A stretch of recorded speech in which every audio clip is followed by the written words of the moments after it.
Hello and welcome back. Today's video is all about cholesterol you need to know. What is the good cholesterol, bad cholesterol, symptoms, methods to control, and most important is the best available alternative treatment options will be discussed. Watch the entire video. High cholesterol, also called hypercholesterolemia, hyperlipidemia, or hyperlipoproteinemia. Cholesterol is a substance that helps your body in many ways. It's a building block of your cell membranes. It also helps your body create bile, hormones, and vitamin D. You need cholesterol, but too much of it in your blood can raise your heart disease risk. Cholesterol is a type of lipid that performs many essential jobs in your body. Lipids are substances that don't dissolve in water, so they don't come apart in your blood. Instead, they travel through your blood to reach different parts of your body that need them. Your liver makes enough cholesterol to support your body's needs, but you also get extra cholesterol from the foods that you eat. Your body has a system for getting rid of excess cholesterol, but sometimes that system doesn't work as well as it should or becomes overloaded. As a result, you have extra cholesterol circulating in your blood, and that's when you might run into trouble. Cholesterol itself isn't bad, it's actually vital for you to live, but too much cholesterol can be harmful. That's why it's important to learn about cholesterol, including its functions and types. This knowledge can help you understand why you need cholesterol, but not too much of it. It can also help you understand what your cholesterol numbers mean and how to take action to lower them if needed.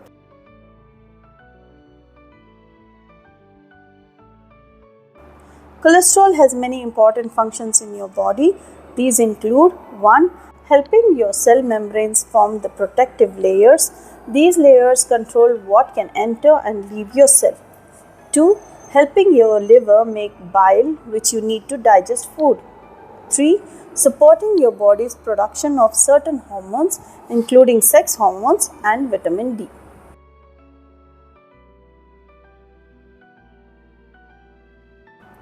Having enough cholesterol to meet your needs is important. Having too much cholesterol can cause problems. People with high cholesterol or hyperlipidemia or an abnormal ratio of lipids called dyslipidemia face a higher risk of coronary artery disease. Your body produces all the cholesterol it needs to function. In fact, your liver makes about 80% of all the cholesterol in your body. The rest, which your body doesn't need, comes from the food. Usually, your body can filter out the cholesterol it doesn't need, but many factors can affect your body's ability to keep your cholesterol levels balanced.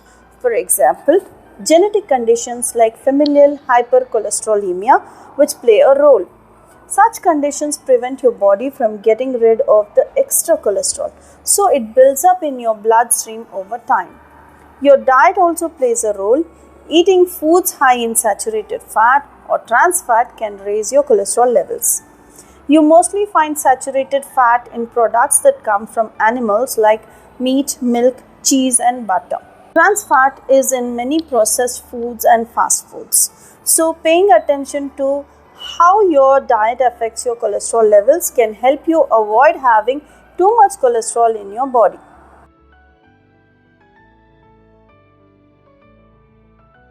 You have cholesterol molecules in all the cells in your body, but you're probably most familiar with it as something that travels in your blood.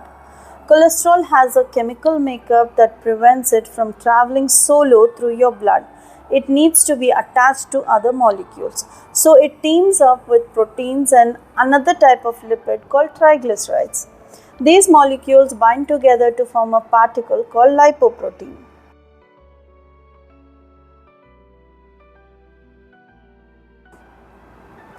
A lipoprotein is a combination of lipids and proteins that's able to travel through your blood. Lipoproteins are like little boats that travel from town to town. Some boats deliver food and supplies to each town. Other boats pick up trash and carry it away. Inside your body, you have these lipoproteins that deliver cholesterol to your body's tissues. This cholesterol is important for your body to function. But too much of it is bad for you. That's why you need other lipoproteins to pick up the extra cholesterol and carry it away. You might know these lipoproteins by their nicknames. They are usually known as LDL and HDL cholesterol.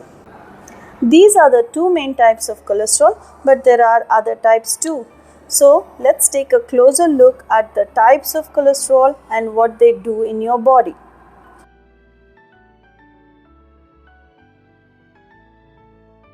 Your body contains several types of cholesterol. You will see them listed on your lipid panel results.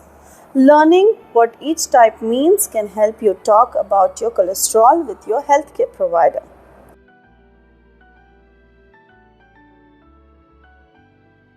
LDL cholesterol refers to low density lipoproteins. These particles are made mostly of cholesterol, which they deliver to your body's cells. LDLs have a reputation for being the bad cholesterol. Why? That's because LDLs are important to your body, but they become bad when you have too many of them circulating in your blood. They can combine with other substances and build up on the walls of your arteries. These fatty deposits form plaque that gets bigger over time. This plaque growth is called atherosclerosis, and it raises your risk of a heart attack, stroke, and other diseases. Your LDL cholesterol is a number you want to keep low. For most individuals, that means keeping it below 100 mg per deciliter. If you have a history of atherosclerosis, you should keep your LDL cholesterol below 70 mg per deciliter.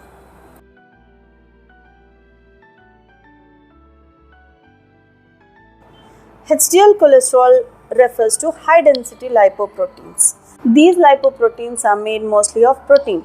HDL is the good cholesterol because it takes extra cholesterol out of your bloodstream and transports it to your liver. Your liver then breaks down the cholesterol and gets rid of it. This process is called reverse cholesterol transport. Your HDL cholesterol is a number you want to keep high. Men and people assigned male at birth should aim for an HDL of at least 40 mg per deciliter. Women and people assigned female at birth should aim for an HDL of at least 50 mg per deciliter. An HDL above 60 is ideal for all adults and may lower your risk of heart disease.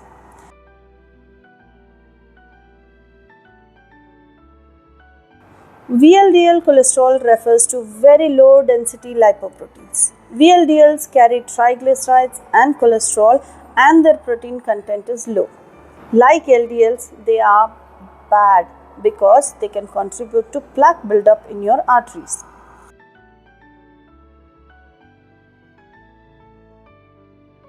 If you have large deposits of plaque in your arteries, an area of plaque can rupture or break open.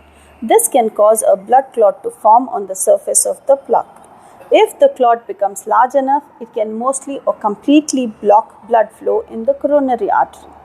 If the flow of oxygen-rich blood to your heart muscles is reduced or blocked, it can cause angina or chest pain or heart attack. Plaque can also build up in other arteries in your body, including the arteries that bring oxygen-rich blood to your brain and limbs. This can lead to problems such as carotid artery disease, stroke, and peripheral artery disease.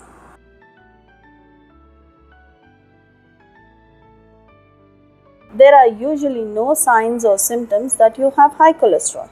There is a blood test to measure your cholesterol level. When and how often you should get this test depends on your age, risk factors, and family history. The general recommendations are for people who are age 19 or younger, the first test should be done between ages 9 to 11. Children should have the test again every 5 years. Some children may have this test starting at the age of 2 if there is a family history of high cholesterol, heart attack, or stroke. For people who are age 20 or older, younger adults should have the test every 5 years. Men ages 45 to 65 and women ages 55 to 65 should have it tested every 1 to 2 years.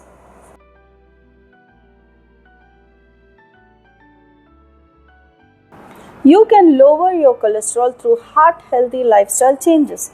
They include a heart-healthy eating plan, weight management, and regular physical activity.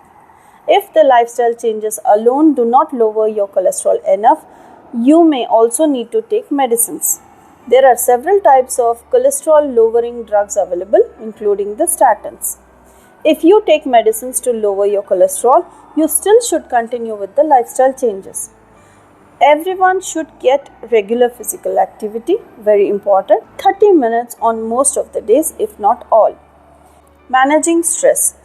Research has shown that chronic stress can sometimes raise your LDL cholesterol and lower your HDL cholesterol. And then quitting smoking, which can raise your HDL cholesterol. Since HDL helps to remove LDL cholesterol from your arteries, having more HDL can help lower your LDL cholesterol. Some people with familial hypercholesterolemia or FH may receive a treatment called lipoprotein apheresis. This treatment uses a filtering machine to remove LDL cholesterol from the blood. Then the machine returns the rest of your blood back to the person.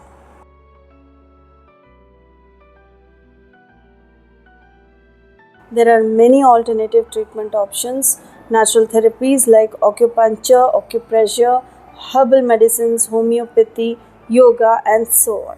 But the best of all, according to me, is hijama, otherwise called as cupping therapy. Hijama can increase the HDL cholesterol levels, which are beneficial for heart health, and lower the LDL cholesterol levels, triglycerides, and uric acid in the blood, which harm the cardiovascular health. Hijama can also lower myeloperoxidase MPO levels, which is a marker of inflammation and oxidative stress. So, what are you waiting for? Go for it. Hijama is best to detoxify your body. So that's it for this video. I hope this video was really informative and helpful. Do like, share and subscribe for more videos. Stay healthy and stay happy until my next video. Bye bye.